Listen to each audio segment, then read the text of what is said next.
C'est un hôpital privé de personnel soignant et par conséquence de nombreux patients. La clinique Saint-Adrien à Cayenne refuse presque tous les jours l'entrée de nouveaux malades. Ce service de suivi et de réadaptation en gériatrie pourrait accueillir 50 patients. Seulement 24 dans ce service ce jour. De nombreux lits vides, malgré la demande. Pas assez de soignants. En ce moment, on essaye de faire une admission quand on peut. Il faut déjà qu'il y ait une infirmière et on limite effectivement le nombre d'admissions dans le service.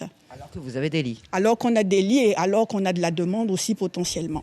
Recruter des soignants en Guyane. Toutes les structures hospitalières sont depuis des années confrontées au manque d'attractivité du territoire. L'épidémie de coronavirus a aggravé la situation.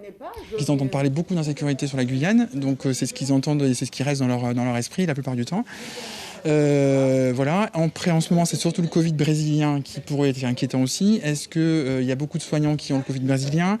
Est-ce que si on vient, est-ce qu'on va devoir être isolé? Est-ce qu'on va pouvoir rentrer chez nous aussi si on vient quelque temps chez vous? C'est tous ces types d'éducation-là qu'on a qui passent dans leur tête. Après, les réseaux sociaux aident beaucoup aussi. Donc, il y a beaucoup de réseaux sociaux qui donnent des vraies et des mauvaises informations. Et du coup, pour eux, c'est des choses qui peuvent les perturber et les freiner pour venir en Guyane. La pénurie de soignants dans ce service a également un impact sur le personnel. Cette jeune femme est arrivée en Guyane depuis 1 an et demi. Jeune infirmière, l'absence de personnel impacte sur son quotidien. C'est très, très difficile au quotidien parce qu'on s'épuise. Au fur et à mesure du temps, on s'épuise physiquement et psychologiquement aussi.